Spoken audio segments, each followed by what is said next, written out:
우리는 바쁘게 움직일 수밖에 없습니다.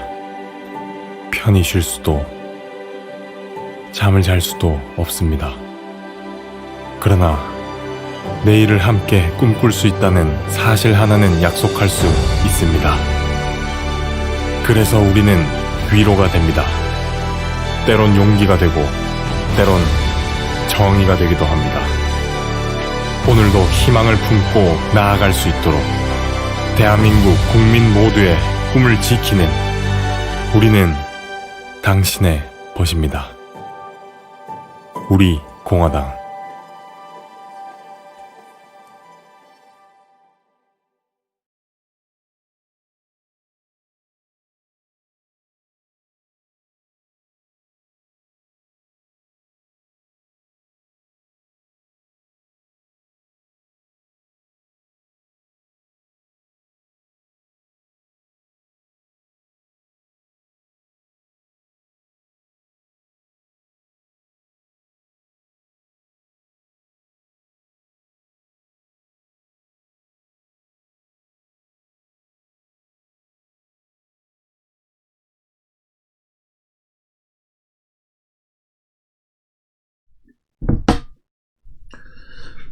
네, 우리 당원 동지 여러분, 그리고 대한민국 애국 시민 여러분, 그리고 해외에서 나라의 안위를 걱정하고 계시는 해외 동포 여러분, 안녕하세요.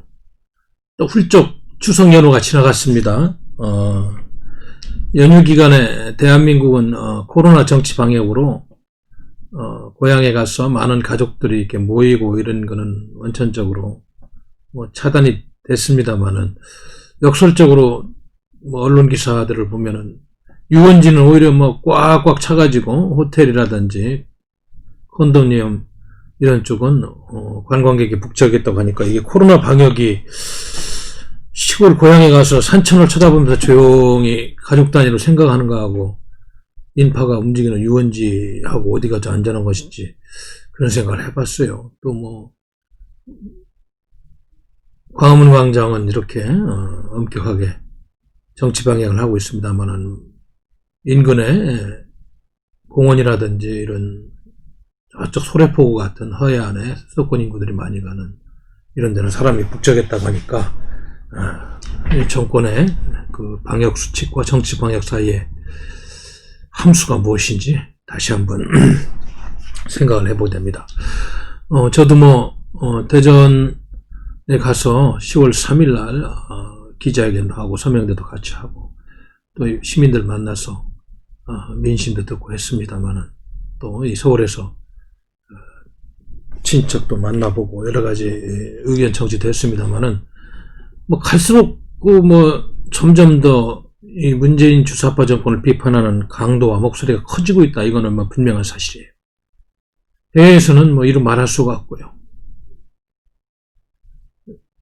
정작 대한민국 국민들 중에 아직도 많은 분들은 문재인 주사파 정부가 코로나 때문에 어쩔 수 없이 정치를 잘못하는 것 같고, 이 과도한 이념에 기반한 모든 정책들이 그들이 보기에는 그리 나쁘지 않다, 이렇게 소리 하는 사람들 있는 걸 보면은, 언론의 영향이라는 것은 참으로 지대하구나. 진실은 한 가지인데 진실은 두 가지가 될 수가 없지 않습니까? 이런 이야기 하는 분들도 있다는 것은 명백한 이 정권의 정치 선전선동이 얼마나 언론 장악을 통해서 효과적으로 잘 지금 발휘되고 있는지를 반증하는 것이다. 저는 그렇게 생각합니다. 제가 나라 이런 그런 아픔과 소름에 대해서 가장 간절하게 노래를 했던 일제시대의 시인 안용훈님의 니무침묵이라는 이야기를 우리가 중고등학교 때 암송하면서 그걸 체험을 못했어요. 그때는 그냥 관념적으로만, 이게 나라 이런 그 와중에서 님이라는 그런 가상적인 존재를 설정해놓고, 그것이 물론 본인이 사랑하는 사람이 될 수 있습니다만은, 그걸 이제 나라 이런 조국, 잃어버린 조국을 상정해놓고 이렇게 암송을 하고 그 시를 들으면서 많은 생각을 했어요. 그러나 이제 그 당시에는 그거를 직접적으로 이렇게 느끼고 체화할 그런 경력과 경륜과 그런 삶의 배경이 짧았죠. 그러나 지금 돌이켜보니까 한용운님이 일제시대에 얼마나 많은 아픔과 좌절 속에서 그러한 시를 쓰면서 세상이 자기가 원하는 방향과는 정반대 방향으로 가고 있었던 것을 한탄하고 또 일제의 검열과 그런 포갑을 피해서 그런 시를 낼 때 어떤 심정이었을까 하는 생각을 해보았습니다. 제가 사실 지난 시간에도 이게 본격적인 토크를 시작하기 전에 시를 소개하고 그랬는데 오늘도 제가 조금 가벼운 마음으로 우리 당원동 여러분들과 시심을 나누기 위해서 가을도 됐으니까 제가 처녀 시집 2000년도에 등단하고 2001년도에 처음으로 낸 시집이 이 당신이 날 부르면이라는 시집입니다. 내가 서재에서 찾아보니까 어디 구석에 하나 있길래 가져와 봤어요. 근데 제가 지금까지 쓴 시 중에서 제가 쓴 시 중에 제일 좋아하는 시가 여기 24페이지에 당신이 날 부르면이라는 시입니다. 이걸 내가 가끔 인용하고 그랬는데, 그래서 내가 그 한용운님의 니무침묵이라는 그런 님과 지금 여기 당신이 나를 부르면에서 당신이라는 그런 하나의 대상을 놓고 이렇게 비슷한 생각을 해보니까 제가 이 시를 쓸 때는 외교부에 근무할 때였어요. 1999년도 가을에 아마 우리 외교부 직원들 체육대회하는 날 저 세종연구소 뒷뜰에서 떨어지는 감나무를 보면서 만추의 그런 아름다움을 보고 쓴 시인데 여기서 당신이라는 의미가 지금 다시 읽어보니까 어떻게 다가오는가. 또 그래서 이 시를 보면서 오늘 당사에 와서 오늘 방송을 위해서 제가 또 2020년 버전에 당신이 나를 부르면 시를 하나 또 지어봤어요. 그래서 일단 오늘은 서두에 이 시 두 개를 낭독하면서 우리 당원님들과 함께 이게 사실은 참여시라고 보면 되는데 서정시가 될 수도 있고 참여시적인 관점에서 한번 한용운님의 님의 침묵과 비교하면서 한번 이 시를 감상해 주시면 좋겠습니다. 그래서 제가 1999년도에 그 당시에 쓴 시 당신이 나를 부르면 암송해 드리겠습니다. 당신이 나를 부르면 당신이 나를 부르면 나는 그곳으로 달려갈 것이오. 솔잎 흩날리는 가을바람에 당신의 숨결을 담은 미소가 나를 부르면 나는 그곳으로 달려갈 것이오. 내가 당신을 부르면 당신은 내게로 오지 않을까 걱정이 앞서고 당신은 가을의 맑은 공기와 자연의 숨결에 젖어 나를 유혹하는 충분한 이유가 있지만 나는 인간들의 탐욕, 위선 그리고 갈등의 악보를 벗어나서 당신을 초대할 용기가 없기 때문이요. 당신이 날 부르는 소리에 가까이 가보니 허이 솔바람 잔디바람 속에 향긋한 백년향의 미소를 머금고 서 있는 분홍의 빨강의 옷을 입고 갈기갈기 겉옷을 찢어 날리는 형형색색의 야한 감나무가 아니오. 나를 부르시오. 나도 당신의 꿈속에서 그대의 숨결에 고이고이 꿈꾸고 싶소이다. 그러나 너는 당신을 부를 수가 없으니 이의 슬픈 일이 아니오. 벌써 20여 년 전에 제가 이 시를 썼고 제가 이 시를 생각하면서 오늘 아침에 2020년 버전으로 당신이 날 부르면 한번 써봤습니다. 한번 비교하면서 이 시도 한번 감상해 주세요. 당신이 날 부르면 가을 하늘의 청아함은 가슴을 찌르지만 이 가슴 속에 가을 하늘은 어디 있는 것이요?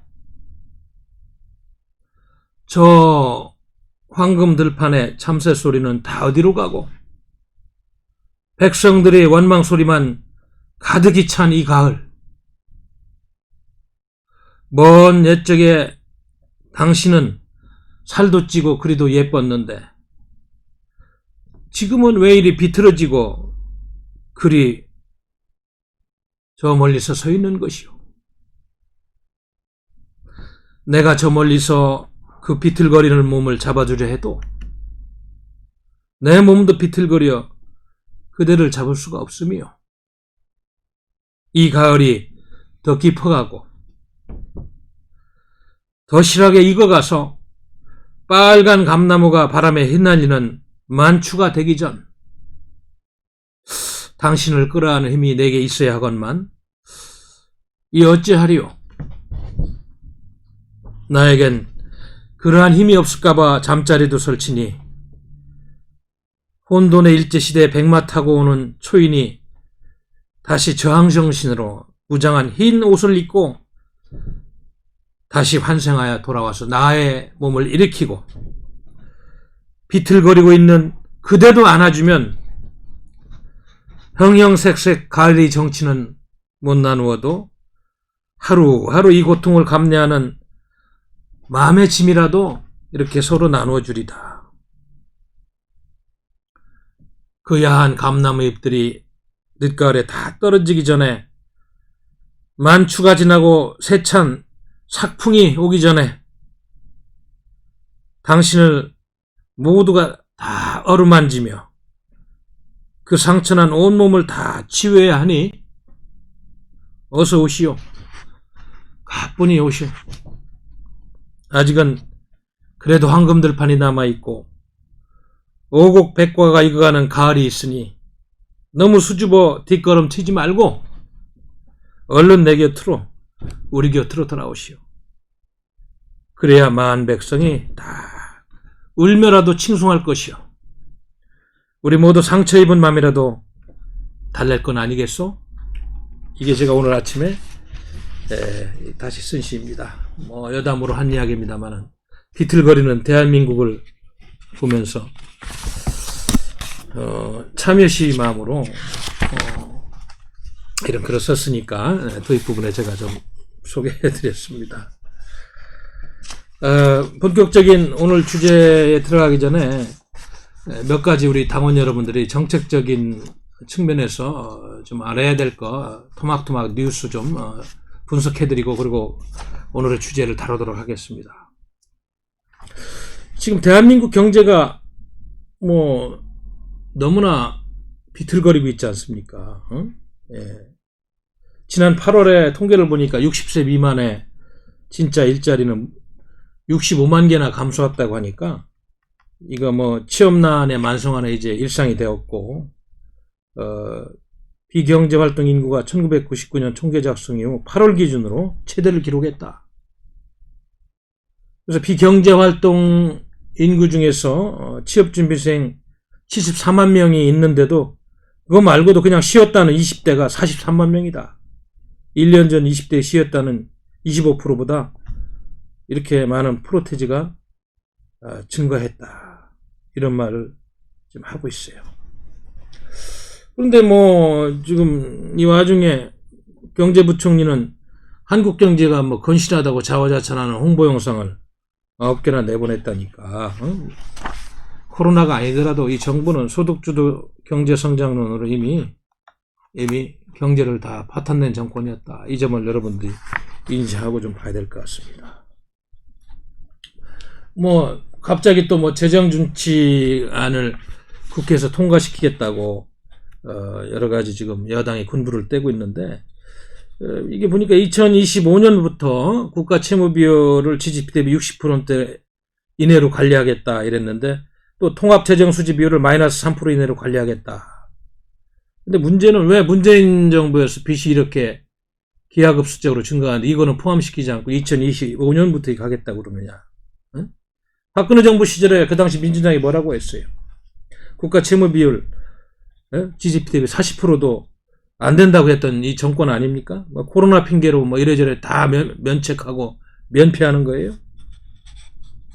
물론 세계에 약 92개 국가들이 재정 준칙을 마련해서 나라 국간을 관리하는 건 맞습니다. 맞는데 우리나라 국가 채무 비율이 지금 2030년에는 75.5%까지 증가한다는 현실에서 이렇게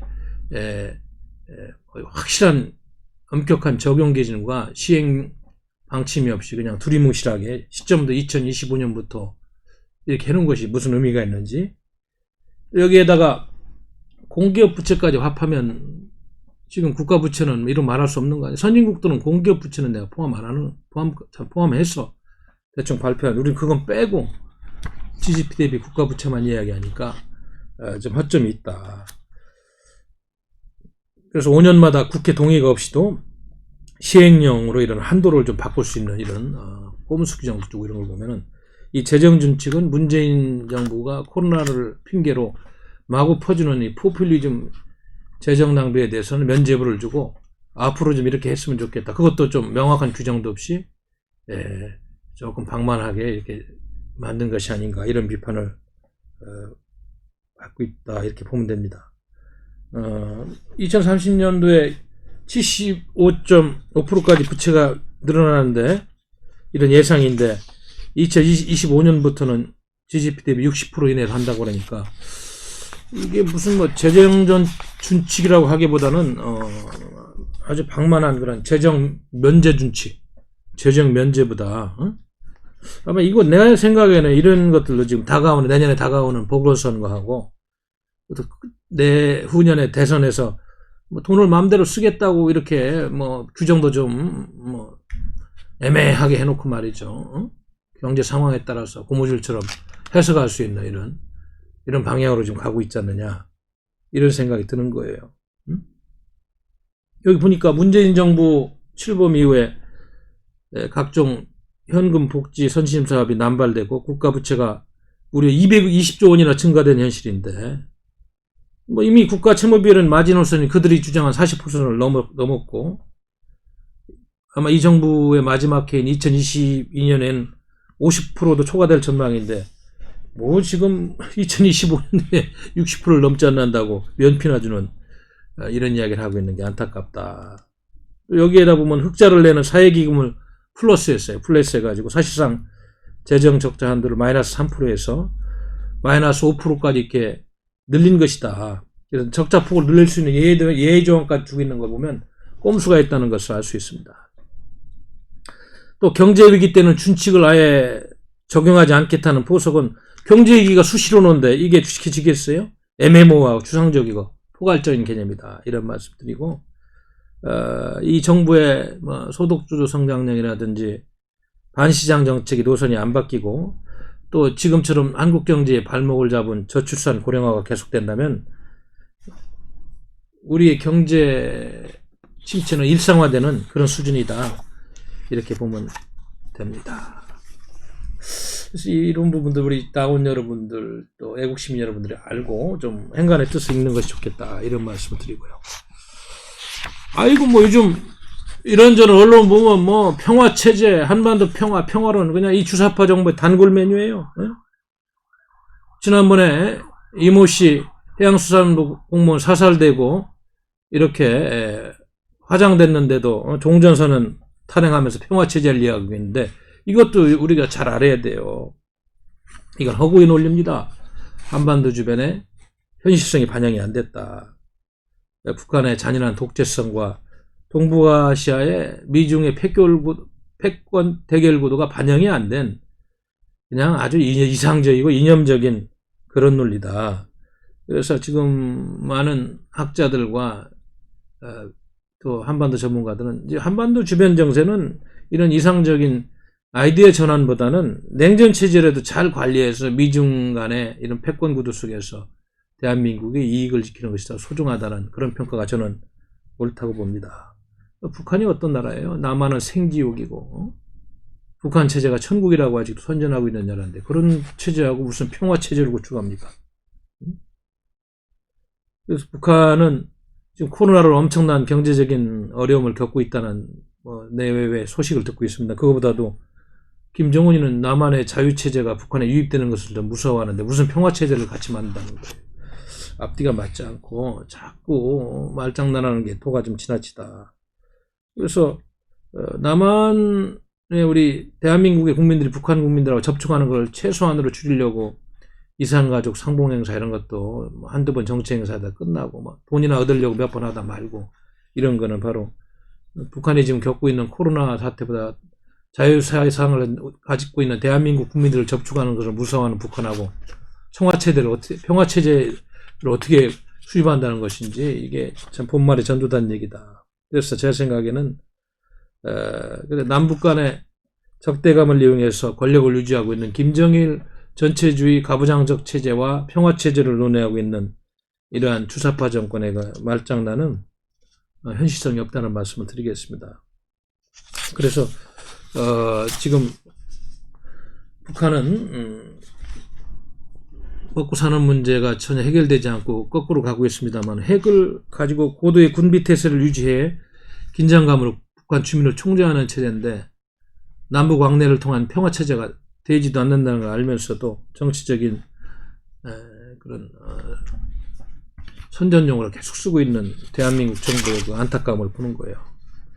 북한이 지금까지 해온 걸 보면 일시적인 긴장 완화 조치, 뭐 교류 조치는 다 정략적으로 통일 전선 전술해 해가지고 그때만 잠시 했다가 폐기한 그런 사례를 볼 때 지금 주사파 정권 이야기하는 평화체제도 뭐 과거에 그런 걸 답습하는 하나의 연장선상에서 보는 것이 맞다.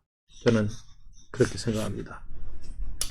또 오늘 여러분도 보셨다시피 지금 로버트 에이브람스 주한미군 사령관 겸 유엔군 사령관이 굉장히 걱정을 해요. 지난 3년간 물론 뭐 트럼프 대통령이 참모진하고 상의도 안 하고 갑자기 뭐 이야기해서 측면도 있습니다만 이 주사파 정부도 한미 합동훈련을 지금 하지 않는 것에 대해서 동맹국으로서 우리의 안보를 지키는 중요한 수단인데도 전혀 문제 제기를 하고 있지 않습니다. 지난 3년간 동맹의 풀뿌리나 다름없는 군사훈련을 하지 않고 있다는 현실에 대해서 우리가 좀 걱정을 해야 되고 이런 거는 문제 제기하지 않고 전시작전 통제권이나 자꾸 달라고 하는 주사파의 이 의도를 잘 알아야 되겠다.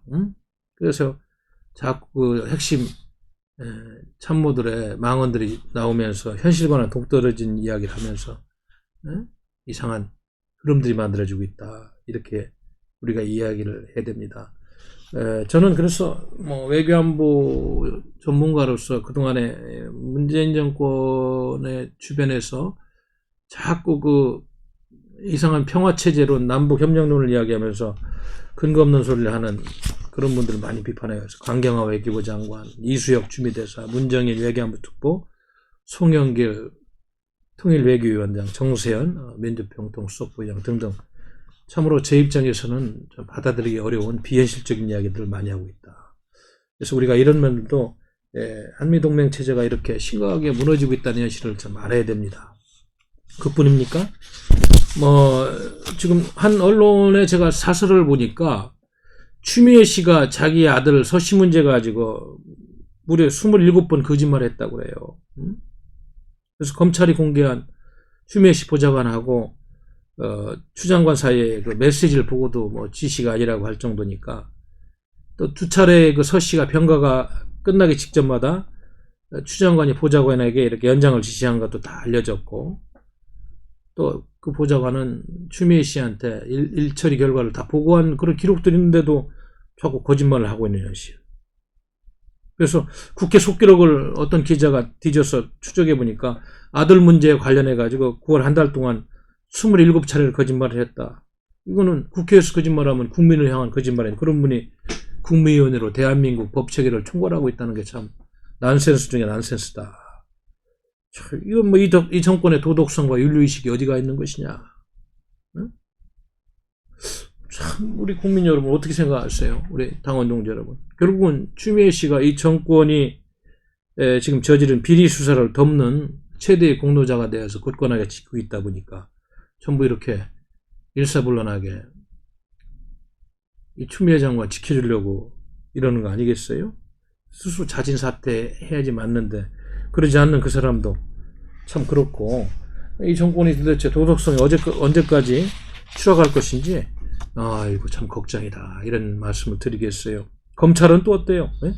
서울 동부지검장 또 담당 검사 이번에 이제 추미애 씨 아들 성호 씨 그 수사 결과 발표한 거 보니까 예? 정말 이게 대한민국 검찰의 명예와 그런 진실성에 대해서 국민들이 얼마나 앞으로 믿을까 이런 걱정을 할 수밖에 없어요.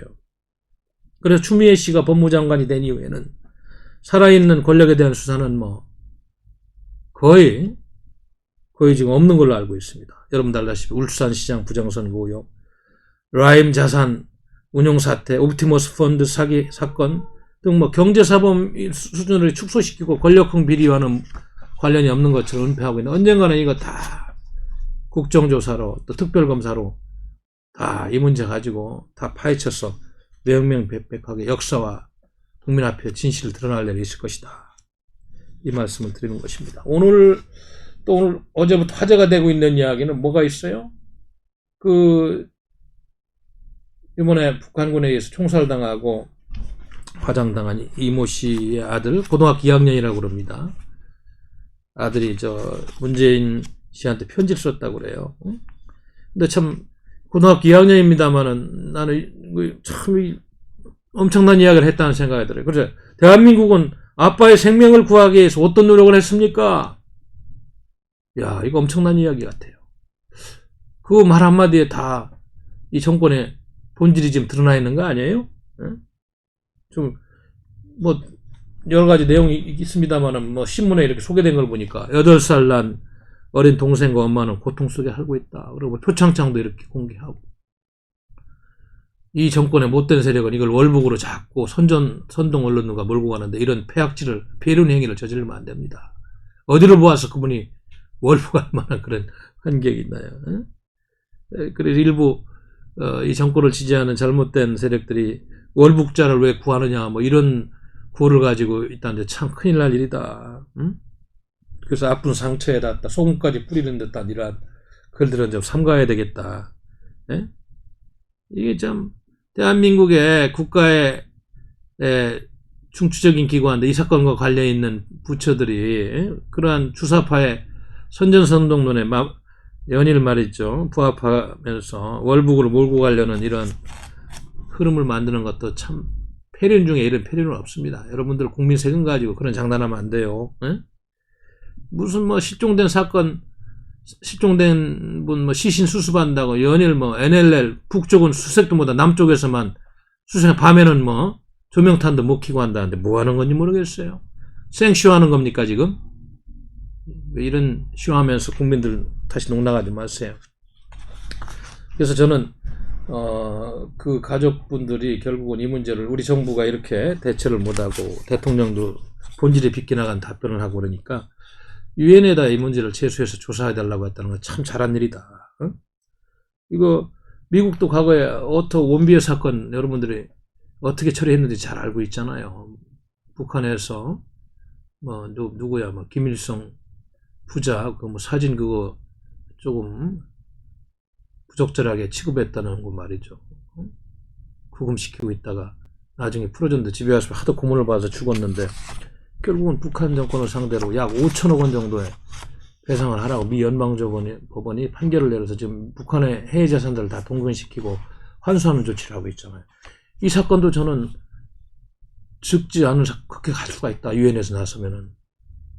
그래서 저는 이 가족들이 좀 힘들어도 정의를 위해서 이렇게 하는 것은 옳은 행동이라고 봅니다. 그래서 지금 다른 것보다도 총살 전후됐을 때 감청 녹음 파일을 하루속히 국방부가 공개를 해야 되고 북한 눈치 보기로 형식적인 말만 하고 있는 대통령은 이런 말 이제 더 이상 하면 안 됩니다.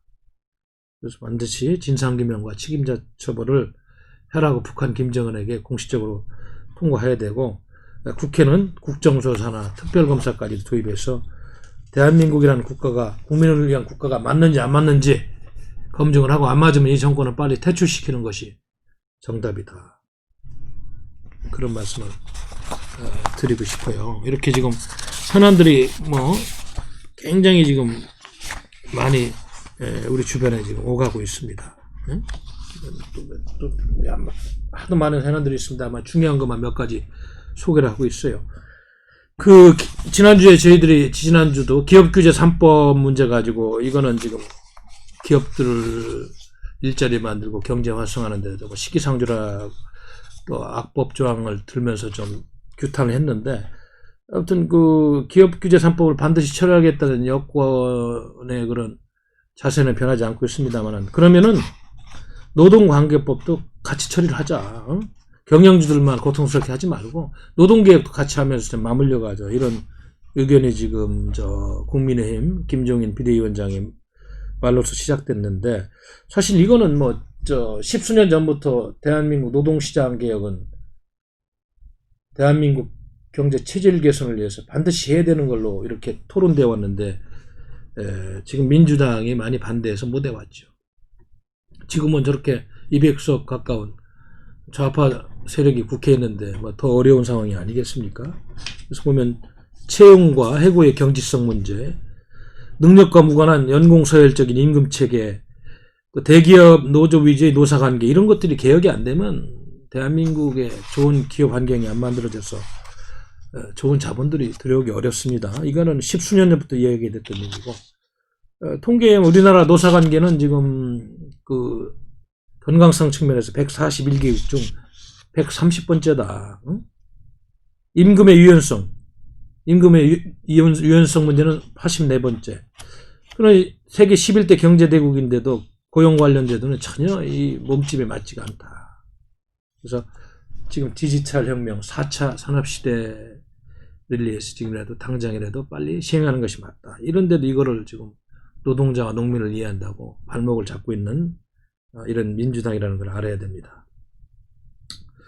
이낙연 여당 대표가 기업규제 3법은 이번 국회 반드시 처리하고, 노동 3법 문제는 아직 처리할 의지가 좀 없는 것처럼 이런 이야기를 보니까 역시나구나. 부적절한 발언은 우리가 좀 역시나구나 하는 그런 생각을 갖게 합니다. 지금 이 대한민국 임금 체계라든지 경제가 이렇게 어려워지면서 청년과 실직자가 가장 큰 현실을 받는 그 이유를 알아야 됩니다. 기존의 민주노총 같은 기종노조에게, 기존의 취업자에게만 유리한 현존하는 노동시장의 틀이 개선되지 않으면 젊은이들 좋은 일자리 줄 수가 없는 게 현실인데, 물론 현 정부를 탄생시키는데 하나의 지분을 갖고 있는 이 노조들이지만, 귀족노조 권력의 이러한 포로가 된 주사파 정권이 이거를 못할 건 압니다만은, 하여튼 노동시장 개혁 문제는, 노동관계법 처리 문제는 굉장히 중요한 문제다. 이 말씀을 드리지 않을 수가 없습니다. 그래서 이 문제는 이번에 같이 좀 어떻게든 좀 묶어서 해야 되는데, 지금 이 정부의 태도를 보면 기업규제 3법은 당장 통과하지만 이 문제는 아마 처리가 안 될 것 같다. 이런 생각이 들어요. 지금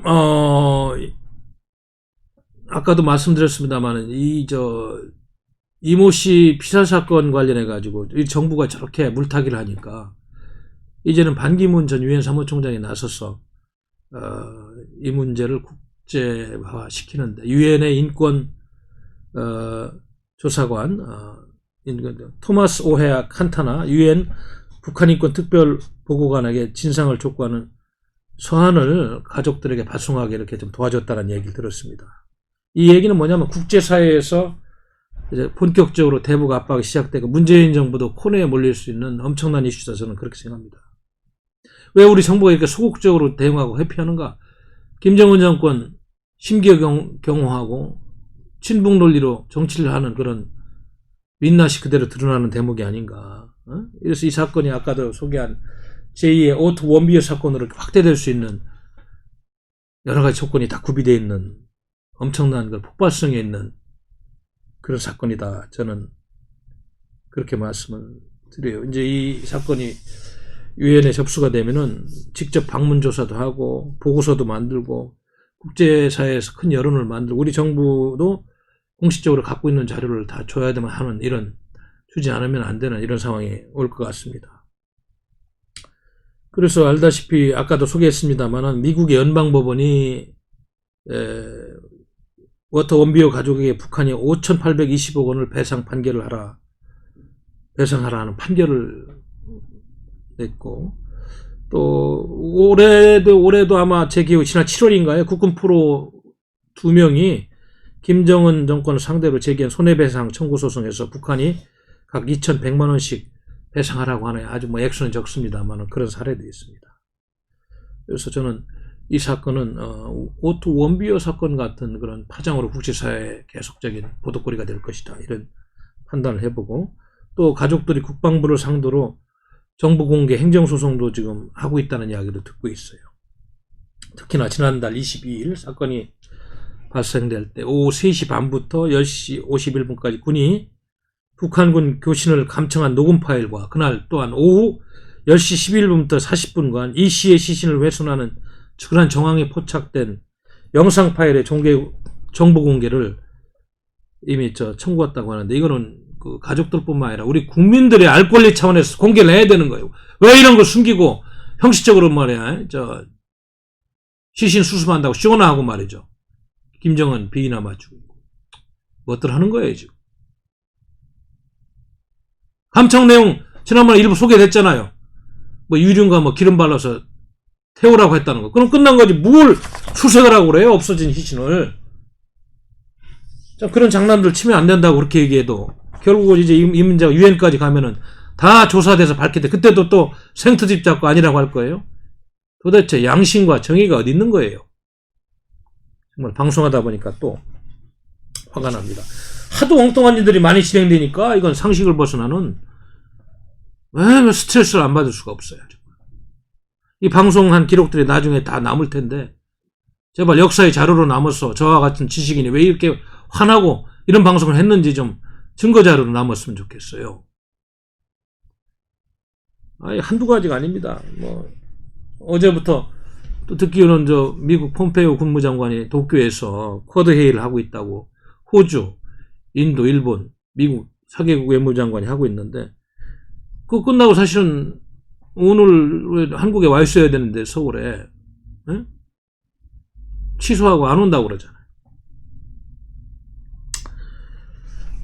우리 정부가 친중 노릇에서 안 나오고 물타기 하니까 노골적으로 강경화 장관이 한 쿼드에 한국이 참여하는 건 좋은 생각 아니다, 이미 손을 그으니까 올 필요가 없는 거죠. 왜들 그러는지 모르겠어요. 그러니까 제가 오늘 제목에서도 얘기했습니다만, 이렇게 가면은 한미동맹 체제 균열되고 북한의 핵으로부터, 중국의 핵으로부터 대한민국을 지킬 수 있는 그런 보장장치는 없어요. 그래서 대한민국 5,200만 생존권은 어디로 가고 있는가, 내 이야기를 좀 이따 본격적으로 하겠습니다만 할 수밖에 없다. 그 4개국 외무장관들이 도쿄에 모여가지고 중국 공산당의 착취, 부패, 억압으로부터 우리 파트너를 지키고 법치에 기반한 자유롭고 개방된 인도 태평양 지체를 만들자, 이런 이야기를 했다는데, 대한민국은 당연히 동참해야 되는 거 아니야 여기? 네? 무슨 눈치를 보는 거야? 이 정권 주사파 몇 사람 끌고 간 사람들 눈치 보는 거야? 대한민국 국민을 위해서 일을 해야지.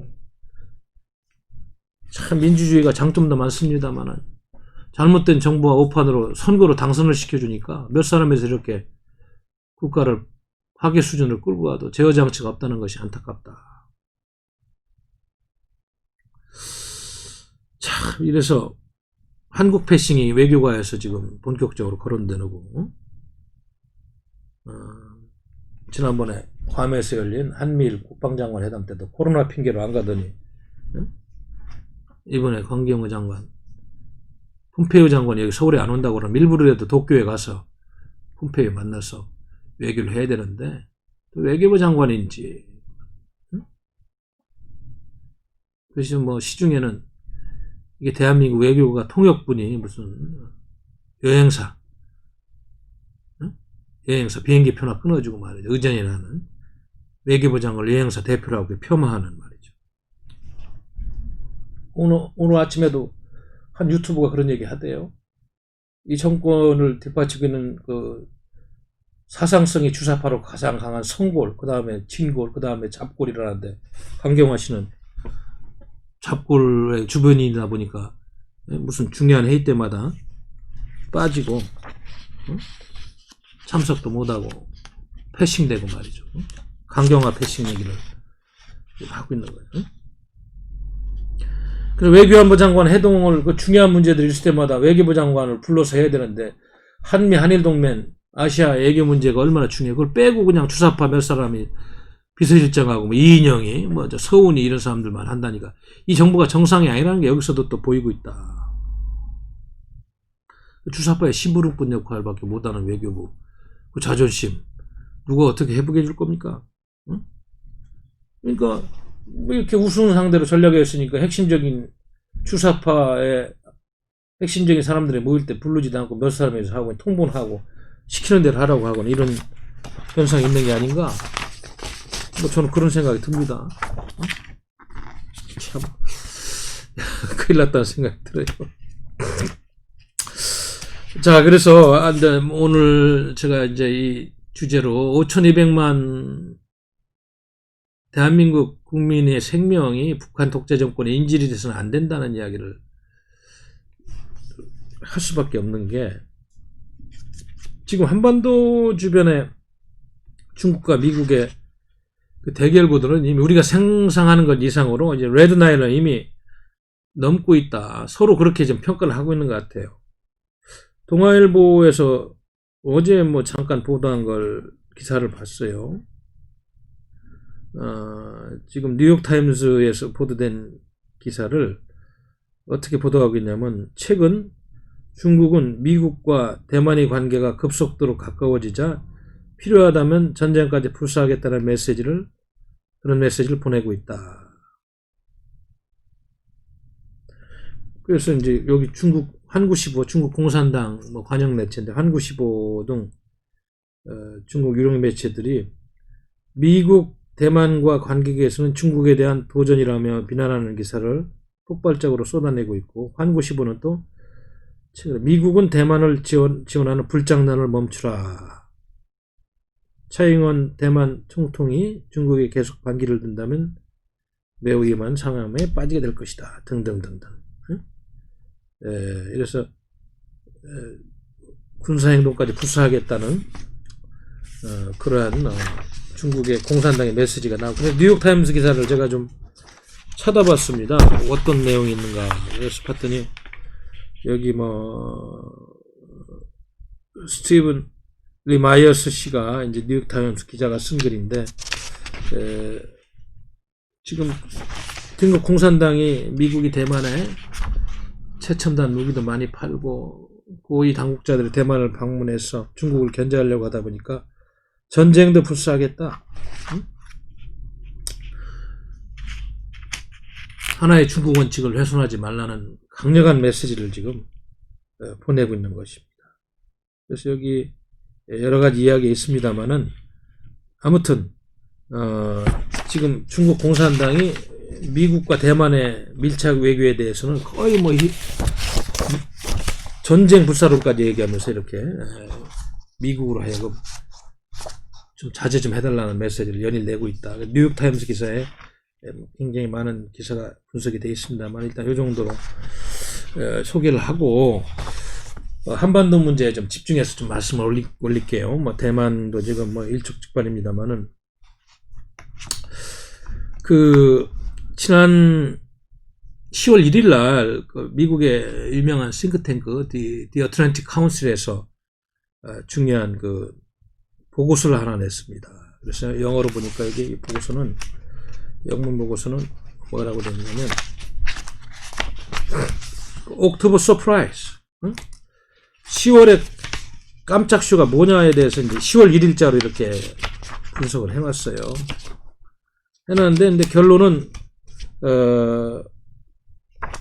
옥토버 서프라이즈가 북한이 이제 10월 10일 노동당 창건 기념일 때 어떠한 군사 퍼레이드를 통해서 어떠한 쇼를 하고 또 전후에 미국을 상대로 어떠한 카드를 꺼내느냐 하는 그런 중요한 이슈 제기를 하고 있고 또 뭐 트럼프 대통령이 코로나 걸려서 뭐 지나갔습니다만은 미국 대선 전에 혹시나 깜짝 미북 대화 가능성에 대한 그런 분석도 있습니다. 이거는 이제 지나간 카드가 됐습니다. 그래서 여기 보면 What an October surprise from North Korea might actually look like 그래가지고 실제로 10월에 깜짝 쇼가 어떤 모습일까 이렇게 하면서 이제 이야기를 하고 있는데 여기 이제 몇 가지 중요한 논점만 소개를 하면은 아마 10월 10일 날 노동당 창건 75주년 행사 때 아마 새로운 전략 무기를 선보일 것이다. 그것이 이제 한 가지, 그 중에 한 가지가 SLBM 잠수함 발사 탄도미사일 개발에 관심이 집중되고 있지만 이동식 육상 탄도미사일은 이미 신뢰할 수 있고 굉장히 발전된 그런 수준의 어떤 전시를 이날 행사를 통해서 할 것이다. SLBM은 이미 북한이 많이 발표를 했습니다만 이제 미국 본토까지 도달할 수 있는 다탄두를 탑재할 수 있는 이동식 육상 탄도미사일. 이거는 미국이 파괴하기 전에 빨리 이동을 하면서 고체 연료를 주입해서 빠른 시간에 다탄두까지 지금 장착할 수 있는 미사일을 공개하지 않느냐 이런 걱정을 하고 있는 거예요. 그래서 미국은 사실은 이거를 가장 무서워하는 거 아닙니까?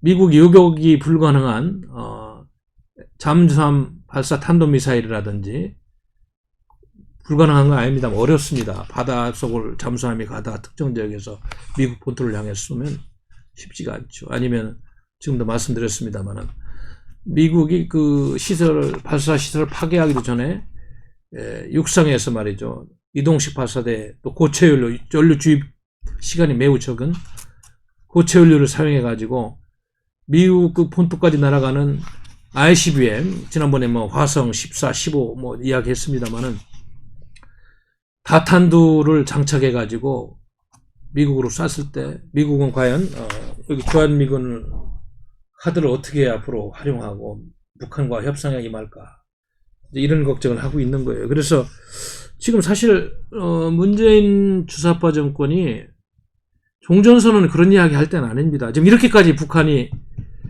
미국한테 새로운 전략 무기를 선보이면서 대미 협상 지렛대를 만들고 있는데 왜 문재인 주사파 정권이 종전선언 이야기를 하느냐 이거예요. 종전선언. 지금 더군다나 북한의 비핵화는 이야기하지 않으면서 북한이 조금 전에도 분석했습니다만은 북한이 체제 유지에 모든 것을 올인하고 있고 현재 독재 권력을 유지하는 것이 지상 과제인데 몇백만 명 죽어도 끔찍하지 않은 북한 체제인데 핵을 포기할 리도 없고 그럼 포기할 리 없는 북한 핵을 가지고 그걸 용인하고 우리가 평화 체제를 맞고 평화를 얘기한다는 게 얼마나 우습고 논리적으로 맞지 않는가 하는 거는 우리 모두 알 수 있는 거 아닙니까? 그런데 북한 핵 문제는 이야기하지 않고 종전선언을 하자고 네? 이런 이야기하는 대한민국의 대통령은 어떻게 비치는지 모르겠어요. 더군다나 지금 이렇게까지 한반도 주변 정세가 급격하게 미중 간에 폼페이오가 그저께 동경 가서 이야기했듯이 중국 공산당을 노골적으로 이제 앞으로 속된 이야기라면 봉쇄 수준을 넘어가지고 소멸 전략까지 이야기하는 그래가지고 미국의 힘을 이용해가지고 호주, 인도, 일본과 이렇게 쿼드까지 만들어서 견제하는 대한민국 외교장관은 어디 가 있는데 보이지도 않고 종전선언이나 이야기하고 있고 북한은 대한민국 지금 문재인 씨가 하는 얘기는 듣지도 않고 말이죠. 미국하고만 이야기를 통해 가지고 뭘 풀어보려고 하고. 아니 근데 북한의 비핵화 문제를 먼저 접고 그냥 종전선언 하자고 이 정부에서 이렇게 이야기하면 북한은 도대체 대한민국을 어떻게 알겠어요? 대한민국 생존권을 보장하는 대한민국 외교안보 전략인지 아니면 비핵화 문제 얘기하지 않고 종전선언 문제 얘기하면 이게 누굴 위한 전략인지 헷갈리는 거 아닙니까, 여러분? 그래서 이게 이제 한두 가지가 아닙니다만은 지금 북한이 여기까지 지금 여러 가지 다탄두탄까지 지금 개발해서 미국 본토에 도달하는 ICBM이 확실히 지금 실험이 완료됐다고 평가된다면 지금 종전선언이 문제가 아니지 않습니까? 종전선언이 이걸 어떻게 막고 미국으로 하여금 한미동맹을 포기하지 않고 주한미군을 여기에 두어서 끝까지 방어해야 된다는 그걸 해야 되는데 오히려 이 정권이 말이죠. 비핵화 이야기는 하지 않고 북한의 전략무기 문제, 대량 살상 무기는 전혀 이야기하지 않고 평화체제 수립, 허울 좋은 종전선언 이야기만 하면 어떡하겠다는 거예요. 다중 탄두 능력을 가진 새로운 미사일을 이번에 10월 10일 날 선보일 수 있다는 이런 분석 기사에 대해서 이 정부는 정말 국방부, 외교안보 부처는 정말 심각하게 이 문제를 봐야 됩니다. 물론 뭐 보고는 있겠지만 실무자 차원에서 걱정하면 뭐예요? 위에 상층부에 안보정책의 결정, 대한민국 국방정책을 결정하는 사람들이 분명한 인식을 가지고 국제정치를 이해하고 이제는 말장난 그만해야 될 거 아니에요. 예? 이거 참 큰일 났어요. 제가 보기에는. 예? 이런 북한이 지금 미국은 거의 뭐 연일 항공사진, 위성첩보, 또 감청 등을 통해 가지고 뭐 휴먼 인텔리전스 있겠습니다. 북한이 이렇게까지 위협적인 국가가 돼서 미국의 본토까지 발목을 묶어놓는 수준까지 왔다고 평가. 대한민국은 종전선언 탈영하고 있는 이 괴리 현상을 전시작전 통제권이나 달라고 그러고 말해줍니다. 어떻게 봐야 되는지. 더군다나 한반도가 통일된 국가라면 좀 이야기가 다르겠습니다. 분단 체제에서도 특히 미중 간의 패권 구도에서 또 분단 국가로서 대한민국 입지를 걱정해야 되는 이 상황은 가히 정말 이 방정식, 이 복잡성이 우리가 상상을 초월하는 것이다. 그렇게 말씀을 드리는 것입니다. 그래서 제가 이제 이렇게까지 지금 북한 핵 문제를 경시하면서 평화체제론을 이야기하는 이 정권이 어디까지 가는지 빨리 정권 교체가 돼서 이걸 바로잡아야 된다는 그런 생각을 하면서도 지금 우리 의지와 상관없이 미국과 중국은 하루하루 지금 각자의 길을 가고 있어요. 주한미군도 이제는 북한만 대비하는 그런 미군이 아니고 뭐 어느 학자도 오늘 뭐 신문에 얘기했습니다만 중국을 견제하는 이거를 동아시아 지역의 전략군으로 재편하려는 그런 개념 정립이 다시 이루어지고 있고 이런 카드를 미국이 만지작거리는데도 외교장관 회담 하나 하지 않고 중국과는 떨어질 수 없다는 그런 메시지나 내고 있는 이 정권의 현주소를 고발하지 않을 수 없는 것입니다. 그래서 저는 지난 7월 달인가 미중 간의 그런 엄청난 격화되는 갈등 구조를 다룬 뉴욕타임스 기사를 다시 한번 제가 들어가서 읽어봤어요. 여기 그 기사가 보니까 제목이 뭐냐면 How the Cold War between China and US is intensifying. 그랬어요. 자, 어떻게 미중 간의 냉전 구도가 더 지금 격화되고 있는가 이런 제목으로 쓴 기사인데 지금 이 한반도 주변이 가장 지금 대만 해협과 마찬가지로 이 갈등 구조가 녹아나고 복잡한 함수로 우리의 안보 운명이 가장 큰 영향을 받을 수 있는 이런 변수 아닙니까 이게. 그래서 여기도 보면은 그 당시 보면은 이게 7월에 나온 기사입니다만 지금 봐도 똑같이 현실하고 연관이 되니까 휴스턴 중국의 총영사관도 폐쇄하고 말이야 그 당시에 또 트럼프 행정부가 중국 공산당원들이 지금 미국 내에서 각 분야에서 미국의 중요한 지적재산권 또 군사정부 등을 훔쳐가는 것이 아닌가. 그래서 그 당시는 9,200만 명 공산당원과 그의 가족 2,700만 명을 미국에 입국하는 비자를 주지 않겠다고 그랬는데 이번 그저께는 또 이민국에서 새로운 게 나왔잖아요. 중국 공산당이라고 명명은 안 했습니다만 전체주의 국가를 대표하는 정치 이념 집단에 속한 당원이라든지 뭐 그의 가족들은 이제는 영주권 시민권은 뭐 절대 주지 않고 임기가 다 되면 그걸 회수하겠다는 한국 아마 이건 이제 북한의 조선노동당과 관련된 그런 인사들도 포함이 된다는 뜻 같아요.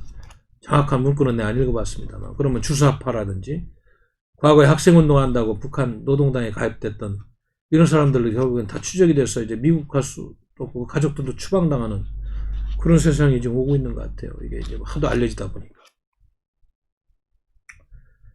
그래서 이렇게까지 지금 새로운 국제정치적인 변수들이 전개가 되고 있는데 코로나 바이러스 문제로 중국 공산당이 그동안 취해왔던 자세 이런 거에 대해서 미국의 불신감은 전혀 지금 주저되지 않고 있고 또 무역 관계에 있어서도 미국은 중국이 너무나 많은 흑자를 냈고 아직도 뭐 여러 가지 중요한 자산들을 합당한 돈을 지불하지 않고 이렇게 중국이 훔쳐가고 이런 일들이 되고 있다 이런 생각을 하고 있는 것 같아요. 또 군사적으로도 남중국해에서 지금 첨예한 대립이 이어지면서 연일 비행훈련도 하고 감시도 하고 그래 이 미국은 아예 중국이 지금 남중국해에서 인공섬 만들고 이런 거 불법이라고 이야기하고 이걸 해서는 안 된다고 지금 빨리 이 지역에 있어서 미국의 기존에 누려오던 그런 영향력들을 회복하려고 합니다. 중국은 그걸 인정하지 않겠다 그래서 지금 한치 앞을 볼 수 없는 남중국해 문제 지금 이렇게 되고 있고 또 화웨이 중국의 그 대표적인 IT기업 화웨이를 둘러싸서 지금 그 기술 문제, 기술 이전 문제도 이제 앞으로는 미국이 철저히 통제하겠다. 국가의 통신 인프라에 침투하려는 중국의 그런 음모에 대해서 미국이 견제하겠다. 그래서 화웨이를 국제 블랙리스트에 이렇게 넣어놓고 앞으로 견제를 지금 하고 있는 이런 상황이다. 뭐 또 알다시피 지금 미국에서 공부하고 있는 많은 중국 유학생들 또 언론인들을 지금 미국으로부터 좀 추방하고 돌려보내려는 노력들을 지금 계속되고 있고 학생들도 많이 돌아오고 있는 그래서 중국의 실업률과 연관이 있다는 정도니까 이 정도로 지금 양국 간에는 치유가 불가능한 구도가 형성되고 있고 지난번에 홍콩 봉합법 청과 과정을 통해서 보았겠습니다만은 영국과 미국이 똘똘 뭉쳐서 중국 공산당의 권위주의적이고 폭압적인 이런 자세 용납할 수 없다 그래서 중국 공산당을 비판하고 홍콩이 그동안에 누려온 미국과의 특혜적인 무역지위를 종식시키는 조치를 취하고 앞으로는 영국도 미국과 함께 이 문제를 지금 계속 다루고 있는 이런 상황입니다. 그뿐입니까? 인권 문제 우리도 북한 독재 정권에 대한 인권 문제를 이야기하고 있습니다만 중국 공산당 위구르 또 신장 지역 이런 데도 무슬람 탄압 문제도 있고요. 또 앞으로 북한의 탈북자들이 중국에 이렇게 가서 잡히면 또 북한을 이렇게 송환하면서 국제적인 인도 기본을 위반하는 중국 공산당도 이렇게 지금 지적을 하고 있는 상황입니다. 하여튼 뭐 티베트 문제뿐만 아니고 여러 가지 문제들이 또 섞여 있고 달라이라마 후계자 문제 등등등 하여튼 여기는 대표적인 거 몇 가지만 지금 기사를 통해서 소개했습니다만은 이 한반도 주변을 중심으로 미국과 중국이 지금 벌이고 있는 군사, 경제, 외교, 인권 모든 분야의 그런 대결 양상에 있어서 이 주사파 정권이 애매모호한 태도를 취함으로써 대한민국의 생존권을 어떻게 보장한다는 것인지에 대한 그런 확실한 답이 좀 안 보이고 있다. 그렇지 않습니까? 북한의 핵 문제를 손비핵화한 다음에 종전선언도 안 되는데 북한의 핵 문제에 대해서는 이제는 거론조차 않는 주사파 정권. 북한 핵이 누구 때문에 있는 거예요? 독재 정권 유지하려고 있다는 건 누구나 아는 거고. 여의치 않으면 아직도 대남 적화 전략 포기하지 않고 있는데 그거 써서 경제적으로 잘 사는 대한민국 접수해서 남북한 연방제에서 북한 먹여 살리려고 하는 이 좌파들의 북한 김일성주의자들의 음모도 이제는 국제사회에서 어느 정도 알고 있는 거 아닙니까? 부정선거 문제도 미국의 국무성에서 이제 그 문제를 자료를 받아들일 정도로 이렇게 중국 공산당이 혹시 개입되어 있는 거 아닌가, 이 문제에 대해 조사를 한다고 그러고 말이죠. 이게 실타래처럼 한반도 주변에 얽혀있는 이슈들이 너무 많은 거예요, 지금. 이게 대한민국에 전부 부정적으로 지금 오고 있다. 이 주사파 정권이 도대체 외교적 빵점이고 경제적 빵점이고, 윤리적인 면 오늘도 내가 몇 가지 소개하면서 현안 이야기했습니다만, 도대체 국민들이 뭘 가지고 이런 분들을 지도층이라고 우리가 여기고 믿고 오겠어요. 고등학교 2학년이 아버지 죽음에 대해서 애도하는 편지를 써도 본질적인 문제는 답이 없고 뭐 나도 마음이 아프다. 대통령이면 국민의 생명권을 지키려고 단호하게 조치를 취하고 김정은이 심기경을 하지 말고 지금이라도 책임자 처벌 요구하고 재발 방지 대책 요구할 거야. 이러니까 이제 유엔까지 갔잖아요. 이거 오토 원비어 이상으로 이거 큰 사건이 돼서 결국은 대한민국 국방부, 외교부 관련 부처들까지 다 국제사회에 망신당하는 날에 멀지 않았어요. 왜? 자료사 내놔야 되고 현실이 밝혀지면 지금 뭐 수색 쇼하고 이런 것들, 가짜 쇼하는 것들 다 밝혀질 거 아니에요. 오직했으면 우리 반기문 전 유엔 사무총장, 반기문 선배님께서 이 정부가 하는 행태를 보고 가족한테 유엔에 제소해가지고 진상을 규명하자고 했겠어요.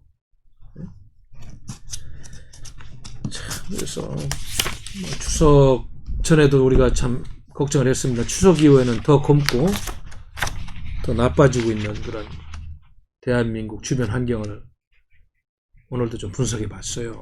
네? 걱정하지 않을 수가 없습니다. 우스갯소리로 대한민국 한 우파 인사가 뭐 자신의 그런 홈페이지 유머스럽게 한반도에 7대 거짓말 그래가지고 이런 이야기 써놨어요. 이거 소개하면서 오늘은 좀 마치도록 하겠습니다. 우리 조갑재 선배가 이렇게 뭐 이걸 거기다 올려놨는데, 한반도에 7대 거짓말.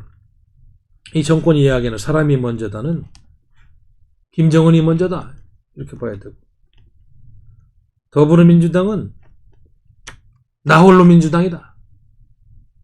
조선민주주의인민공화국은 반조선 수령 독재 집단이다. 민주주의가 아니라. 그래서 아까도 했습니다. 한반도 비핵화는 한반도 공산화다. 적폐청산은 신적폐 쌓기다. 우리 민족끼리는 우리 민족 반역자끼리다.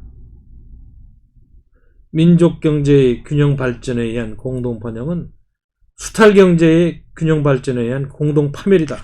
이런 재밌는 이야기를 하는 걸 제가 봤는데, 앞뒤를 둘러보고 전후를 보고 나라 안팎을 보더라도 웃으면서 칭찬하고 긍정적인 이야기를 하는 사람을 본 적이 없어요. 단 이제 정상적인 사고를 하고 양심과 정의에 의해서 사물을 분석하는 사람들은 그렇다는 이야기입니다. 인륜과 정의가 짓밟혀도 흥분하지 않고 분노하지 않고. 옛날에 이조 시대나 전제 시대에는 여러분도 알다시피 절대군주 왕이라는 그런 정점을 놓고 그 주변에 권력 투쟁이 일어났어요. 그래서 가장 큰 죄가 뭐였습니까? 왕을 음해하거나 왕에 대한 반역적인 언사, 또 왕을 교체하려는 것은 영무죄, 반역죄로 가장 무거운 형벌을 다스렸습니다. 그러면 이제 공화국 체제에 대한민국 현대사 속에서 민주주의 국가에서 가장 큰 범죄는 뭐예요? 전제주의. 저는 여러분들은 어떻게 생각하는지 모르겠습니다. 저는 민주주의 국가에서 가장 큰 범죄는, 그러니까 전제시대, 왕조시대에 왕을 대체하는 거죠. 왕의 말 한마디로 모든 게 운영됐다면 민주주의 시대는 헌법이 왕을 대체한다고. 헌법이 왕입니다. 헌법이. 나머지는 사회개혁론, 국가개혁에 의해서 일정 기간 국민들이 합의해준 틀 속에서 대리인을 선정해서 제한된 범위의 권력을 제한된 시간에, 그거를 헌법을 잘 지켜서 국가를 운영하라고 잠시 맡긴 겁니다. 그러면 헌법을 지키지 않고 헌법을 유린하고 헌법을 파괴하는 것이 가장 큰 죄입니다. 민주주의는.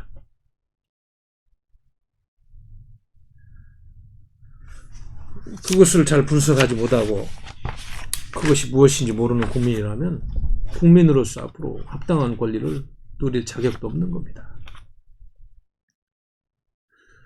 지난 추석 연휴 기간에 가수의 황제라는 나훈아 씨가 저도 하도 회자가 되길래 재방송하는 걸 한번 밤늦게까지 보니까 엄청난 이야기 한 것도 아니더라고요. 대한민국의 역사 속에서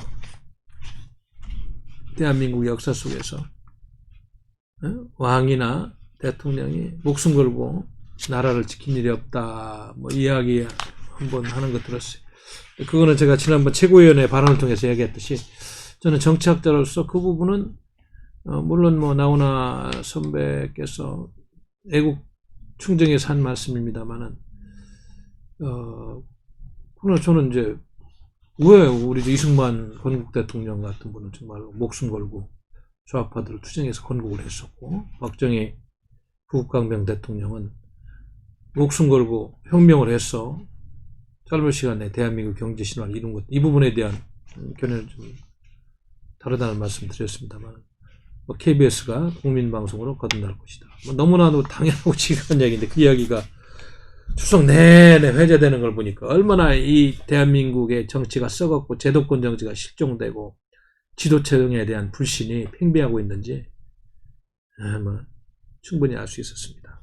우리가 이주시대 때 역사를 공부하다 보면은 밀란이 일어나고 이럴 때는 이조 말도 그렇고 그 삼정, 군정, 그러니까 전정, 군정, 환곡, 삼정의 문란으로 인해 가지고 백성이 도탄에 빠지고 피골에 성접할 때 밀란이 일어나더라. 이 상태로 우리나라도 계속 어려워지고 추락하면은 삼정의 문란이 일어나는 겁니다. 추미애 씨가 아들 서씨 문제 가지고 대다수의 깨끗하고 양심 있는 젊은이들이 나라를 위해서 신성한 국방 의무를 깨끗하게 하고 나왔는데 그 한전담대는 거짓말로 아들 보호하고 이러면은 군정의 이조시대 때 군정의 문란으로 백성들이 분개하고 아빠였듯이 그것이 찍은 게 아니에요. 대한민국 60만 대군의 큰 도덕적인 그런 합의사항을 갖다가 특혜로서 잠시 뭉갠 것인데 거기서부터 군이 기강이 해이해지고 전체적인 그런 군에 대한 믿음과 확신이 깨지는 거예요. 그럼 젊은이들이 뭘 배우겠어요? 저래도 되는구나. 이게 내가 안 된 일입니다. 추미애 씨 지금이라도 사퇴하세요. 그것이 그나마 27번 거짓말하고 역사와 국민한테 지은 죄를 사죄하는 길이에요. 다시는 그러지 않기를 바라겠습니다. 우리 존경하고 사랑하는 당원 동지 여러분, 그리고 대한민국 애국 시민 여러분, 그리고 해외 동포 여러분, 역사는 부지런히 흘러갑니다. 과거에도 봤듯이 아픔도 많고 영광도 있고 또 혼돈과 영광이 병존하는 시대도 있었어요. 그러나 내가 보기에는 아픔의 시간들이 더 컸지 않느냐. 지금 현대사에서 우리가 그나마 반쪽이나마 인류의 칭송을 받는 대한민국으로서 한 70년 역사를 썼는데 이걸 부정하고 이걸 파괴하려고 하는 세력들이 대한민국의 정점에서 선전선동으로 국민의 올바른 판단과 양심적인 고백을 막고 한미동맹을 파괴하고 인류의 보편적인 사상에 반하는 말을 하고 이렇게 지금도 진행되고 있어요. 이 가을이 더 깊어지면 또 어떤 일이 있을지 심히 걱정하면서 잠 못 이루는 가을밤 여러분들하고 같이 하면서 오늘 방송을 마치겠습니다. 감사합니다. 우리는 바쁘게 움직일 수밖에 없습니다. 편히 쉴 수도, 잠을 잘 수도 없습니다. 그러나 내일을 함께 꿈꿀 수 있다는 사실 하나는 약속할 수 있습니다. 그래서 우리는 위로가 됩니다. 때론 용기가 되고 때론 정의가 되기도 합니다. 오늘도 희망을 품고 나아갈 수 있도록 대한민국 국민 모두의 꿈을 지키는 우리는 당신의 벗입니다. 우리 공화당